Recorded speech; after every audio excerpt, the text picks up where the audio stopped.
The Washington Post on Monday night published a detailed account of an apparent attempt to deceive Post reporters into believing a made-up story of a woman who says she had an abortion after Roy Moore, who is now the GOP Senate nominee in Alabama, impregnated her when she was 15.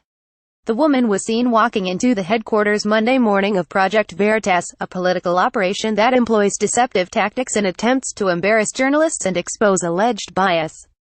But however this plot turned out, it's worth recapping just how poorly conceived and executed it was, and just how embarrassing this is for Project Veritas.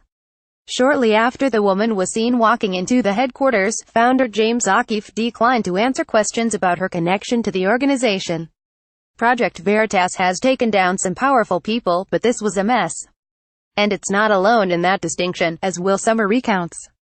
Let's take it piece by piece. 1. The woman, Jamie Phillips, claimed to have spent only one summer in Alabama, yet she called from an Alabama area code and had Roll Tide in her email address. As the Post's Sean Boberg, Aaron C. Davis and Alice Kreitz reported back at the newsroom, Post reporter Beth Reinhard became concerned about elements of Phillips' story. Phillips had said she lived in Alabama only for a summer while a teenager, but the cell phone number Phillips provided had an Alabama area code. Elsewhere in the story, they report that Phillips' email address included Roll Tide, the rallying cry of the University of Alabama's sports teams, which are nicknamed the Crimson Tide. For someone who spent only a short time in Alabama, and claimed to have experienced what would seem to be a traumatic event during that short time, the woman sure seemed fond of the state, so much so that she rooted for its college sports teams and obtained an area code from the state, too. She kept asking the Post's reporters to assure her that her information would take more down. Post reporters were apparently suspicious of the woman's repeated attempts to get them to say that her story would be the end of Moore's special election campaign in Alabama. Phillips also repeatedly asked Reinhard to guarantee her that Moore would lose the election if she came forward. Reinhard told her in a subsequent text message that she could not predict what the impact would be. She said she wanted Post reporter Stephanie McCrumman to assure her that the article would result in Moore's defeat. According to a recording, McCrumman instead asked her about her story regarding Moore. Phillips complained that President Trump had endorsed Moore. "So my whole thing is, like, I want him to be completely taken out of the race," she said. "And I really expected that was going to happen, and now it's not. So, I don't know what you think about that. It's pretty clear what was happening here." Phillips wanted to catch Post reporters talking in a way that suggested they were out to get Moore. It didn't happen, but she kept pressing the point in a way that would give any reporter pause. Even if she weren't working for Project Veritas, such extensive interest in a particular outcome would be a major red flag for a reporter. 3. Two companies disputed that she worked for or sought employment with them. Phillips told the Post that she had a job at NFM Lending in Westchester County, New York, but the Post called the company, and it turned out she didn't work there. When confronted about a web page on which Phillips apparently said she was going to work in the conservative media movement to combat the lies and deceit of the liberal MSM, Phillips explained that she had interviewed with the conservative Daily Caller. She named a woman named Kathy Johnson as her contact. That person doesn't exist, and the Daily Caller told the Post that Phillips didn't interview there. 4.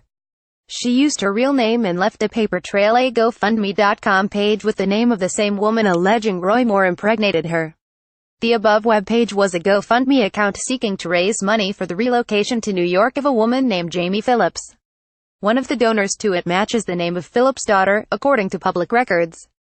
So Phillips apparently went to work as a covert operative, still used her real name and left a paper trail suggesting that she was working for such an organization.